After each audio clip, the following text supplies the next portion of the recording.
السلام علیکم ورحمۃ اللہ وبرکاتہ۔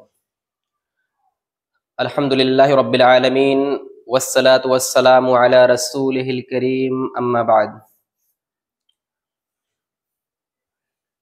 اللہ تبارک و تعالی فی القرآن المجید: وما خلقت الجن والانس الا لیعبدون۔ وقال النبی صلی اللہ علیہ وسلم: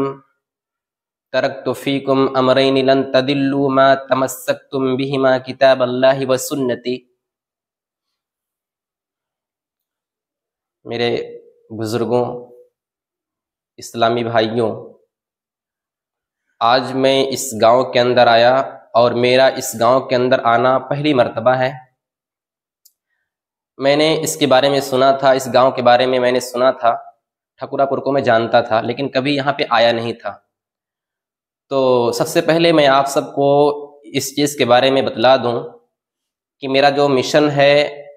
اور میری جو سوچ ہے وہ یہ ہے کہ لوگوں کو اسلام کی طرف لے کے آؤں، لوگوں کو نماز سے جوڑوں، مسجد سے ان کو قریب کروں،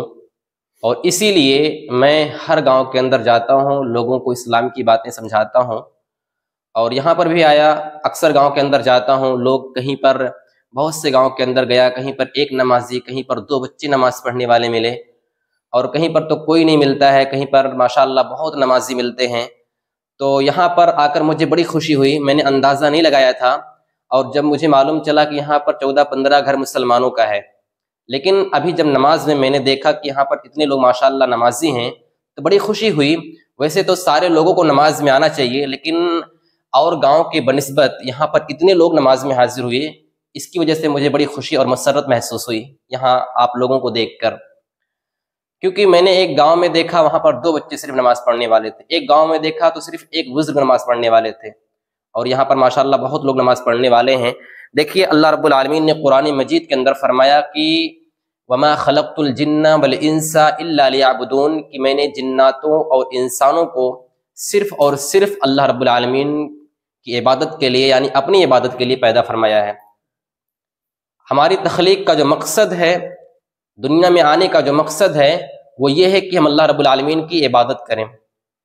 یہ الگ بات ہے کہ زندگی کو گزارنے کے لیے، اپنی زندگی کو بسر کرنے کے لیے ہمیں روزی کی تلاش ضروری ہے، اپنے پیٹ کو پالنے کے لیے ہمیں کھیت کی طرف نکلنا پڑے گا، شہروں کی طرف جانا پڑے گا، محنت مزدوری کرنی پڑے گی، لیکن ہم محنت مزدوری میں اس قدر منہمک ہو جائیں، اس قدر لگ جائیں کہ اللہ کو بھول جائیں، تو یہ اصل مقصد نہیں ہے۔ کیونکہ ہم سب کو پتہ ہے ہمیں ہمیشہ یہاں پہ نہیں رہنا ہے، یہ موت آنی ہے ہم کو، زندگی 4 دن کی ہے، اس کے بعد ایک اخروی زندگی ہوگی جو ہمیشہ ہمیشہ کی زندگی ہوگی، اور وہی ہمیشہ کی زندگی ہوگی۔ اور اس دنیا میں جو کچھ ہم کیے ہوں گے، جو کچھ ہم کمائے ہوں گے، میں مال کی بات نہیں کر رہا، میں زمین و جائیداد کی بات نہیں کر رہا، میں یہ بات نہیں کر رہا کہ آپ کتنی بلڈنگیں بنا لی ہیں گاؤں کے اندر، اپنے قصبے میں، اپنے جو ہے ایریے میں، نہیں، کتنی زمین و جائیداد آپ نے اکٹھا کر لی ہے، ایسا کچھ نہیں۔ آپ نے کیا کمایا، اپنے نام اعمال میں آپ نے کیا جوڑا، کتنی نیکیاں آپ کے اعمال میں، نام اعمال میں ہوں گی، کتنی برائیاں ہوں گی، یہ قیامت کے دن کام آئے گا۔ فیصلہ کس بات پر ہوگا؟ اسی بات پر ہوگا کہ آپ کے نام اعمال میں کتنی نیکیاں اور کتنی برائیاں ہیں۔ تو میرے بزرگوں، دیکھیے ہم لوگ اس دنیا کے اندر آئے، ہمارا جو مقصد ہے اس دنیا کے اندر آنا، اللہ رب العالمین نے ہماری رہنمائی کے لیے انبیاؤں کا سلسلہ جاری فرمایا۔ سب سے آخری نبی جناب محمد رسول اللہ صلی اللہ علیہ وسلم ایک آخری نبی اور رسول بن کر اس دنیا کے اندر تشریف لائے۔ وہ اس وقت دنیا کے اندر آئے جب معاشرے میں برائیاں عام تھیں، ہر طرح کے گناہ کیے جاتے تھے، زناکاری، فحاشی اور ظلم و زیادتی، حتیٰ کہ جتنی بھی برائیاں ہو سکتی تھیں اس معاشرے کے اندر، اس سماج کے اندر ساری برائیاں پائی جاتی تھیں۔ اللہ کے نبی آتے ہیں اور اپنے معاشرے کو برائیوں سے پاک کرتے ہیں، لوگوں کو اسلام سے جوڑتے ہیں، لوگوں کو اللہ سے قریب کرتے ہیں، لوگوں کو اس بات کی تعلیم دیتے ہیں کہ ہماری زندگی کا اصل مقصد کیا ہے، اس بات کی تعلیم دیتے ہیں کہ اللہ رب العالمین نے ہمیں کیوں پیدا فرمایا، اس بات کی تعلیم دیتے ہیں کہ تمہارا خالق کون ہے، تمہارا رازق کون ہے، تمہارا مشکل کشا کون ہے، تمہیں دنیا کے اندر کس لیے پیدا کیا گیا، جنت و جہنم کے بارے میں تعلیم دیتے ہیں۔ اور اس کے بعد وہ لوگ اپنے آپ کو گناہوں سے اس طریقے سے پاک کر کے اللہ رب العالمین سے اتنا قریب ہوتے ہیں، ایسا لگتا ہے کہ اس معاشرے کے اندر کبھی گناہ کیا نہیں گیا تھا، اتنا پاک ہو جاتے ہیں، اللہ سے اتنا قریب ہو جاتے ہیں، ایسا لگتا ہے کہ انہوں نے کبھی گناہ کیا ہی نہ ہو۔ تو اللہ کے نبی معاشرے کو پاک کرتے ہیں، لیکن میرے بھائی میں آپ سے پوچھنا چاہتا ہوں کہ وہ آخری نبی تھے، دنیا کے اندر سے چلے گئے، ان کو بھی موت آنی تھی، ان کا بھی ایک وقت تھا دنیا کے اندر رہنے کا۔ اب تو ہمارے پاس کوئی نبی آنے والے نہیں ہیں، کوئی رسول آنے والے نہیں ہیں، ہمارے پاس کیا ہے؟ اب ہمارے پاس قرآن ہے اور اللہ کے نبی کی سنت ہے۔ اللہ کے نبی نے فرمایا کہ ترکت فیکم امرین لن تضلوا ما تمسکتم بہما کتاب اللہ و سنتی،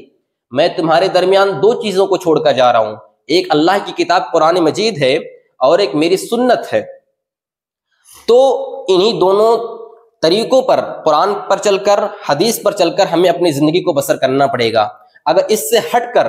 اپنی زندگی کو ہم گزارتے ہیں تو اللہ رب العالمین سے ہم دور ہو جائیں گے اور ہم گمراہی کے راستے پہ چلے جائیں گے، اور اس کے بعد ہمارا انجام آخرت کے اندر بہت برا ہوگا۔ اگر کوئی انسان اپنی کامیابی کو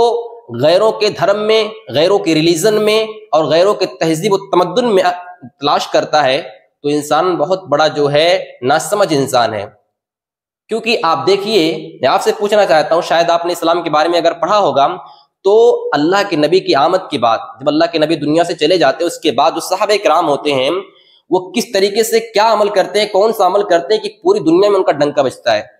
وہ کیا وجہ تھی کہ پورے دنیا کے اندر اسلام کا جھنڈا انہوں نے لہرایا، انہوں نے دیسوں کو، دوسرے ممالک کو انہوں نے فتح کیا، کامیابی کے راستے پر تھے، لوگ ان کو سلام کرتے تھے، لوگ یہ کہتے تھے کہ اسلام کا ماننے والا کبھی جھوٹ نہیں بولتا، کبھی کسی کو گالی نہیں دیتا ہے، اسلام کے ماننے والے امن چاہتے ہیں، ہر کسی کا خیال رکھتے ہیں، ہر کسی کی مدد کرتے ہیں۔ لیکن آج افسوس کی بات ہے میرے بھائی، کہنا پڑتا ہے کہ آج وہی لوگ ہم کو گالی دیتے ہیں، کہتے ہیں مسلمان ایسا ہے ویسا ہے۔ کیا مطلب؟ اس کا یہی مطلب ہے کہ ہم نے قرآن و سنت کو چھوڑ دیا، ہم اللہ کے نبی کی سنت پر عمل نہیں کرتے ہیں۔ وہ اللہ کے نبی جو ہمارے لیے آئیڈیل ہیں، جن کے طریقے پہ ہم کو زندگی کو بسر کرنی ہے، ہم ان کے طریقے کو چھوڑ کر ہم جاتے ہیں دوسروں کے تہذیب اور تمدن کو اختیار کرتے ہیں، ان کے طور طریقے کو، ان کے شعار کو اپناتے ہیں، جو اسلام میں بالکل جائز نہیں ہے۔ تو میں اس گاؤں کے اندر آیا، میرا جو مقصد ہے کہ لوگوں کو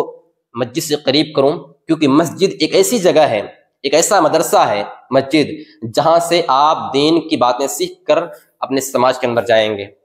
مسجد ایک ایسی جگہ ہے جہاں پر قال اللہ اور قال رسول کی باتیں کی جاتی ہیں، اللہ اور اس کے رسول کی باتیں سکھلائی جاتی ہیں۔ میں چاہتا ہوں کہ آپ سب جو ہے مسجد میں آئیں، اور جتنے بھی آپ کے بچے ہیں، چھوٹے چھوٹے بچے ہیں، ہماری مائیں اور بہنیں ہیں، ہمارے گھروں میں رہنے والی جو مائیں اور بہنیں، سارے لوگوں کو، سب کو جو ہے نماز سے قریب کریں، نماز پڑھائیں، ان کو نماز کی تعلیم دیں، کیونکہ ان الصلاۃ تنہی عن الفحشاء والمنکر، کیونکہ نماز ایک ایسی عبادت ہے جو تمام برائیوں سے روک دیتی ہے۔ اگر انسان سچے دل سے نماز پڑھتا ہے تو پھر وہ کسی گناہ کے قریب نہیں جا سکتا ہے۔ لیکن اتنا جانیے کہ جب آپ نماز سے قریب ہوں گے تو انشاءاللہ اللہ رب العالمین آپ کو بھی گناہ سے بچائے گا۔ تو مسجد میں آئیے، بچوں کو لائیے، بچوں کو تعلیم دیجیے۔ بچوں کے بارے میں آپ سے ایک پیاری سی بات کہوں میں، کیونکہ دیکھیے یہ چھوٹے چھوٹے بچے ہیں، جو آنے والی جنریشن ہے، جو نسلیں ہیں، یہ ہمارے قوم کا سرمایہ ہیں۔ ان کو آپ کھوئیے مت، ان کو اچھی تربیت دیجیے، ان کو بہترین تعلیم دیجیے۔ اور آپ یہ مت سوچئے کہ ہم اپنے بچے کو جو ہے بورڈنگ میں لکھوا دیں گے، نہیں، آپ لکھوائیے، بالکل میں نہیں کہتا، لیکن سب سے پہلے اپنے بچوں کو اسلام کی تعلیم دیجیے۔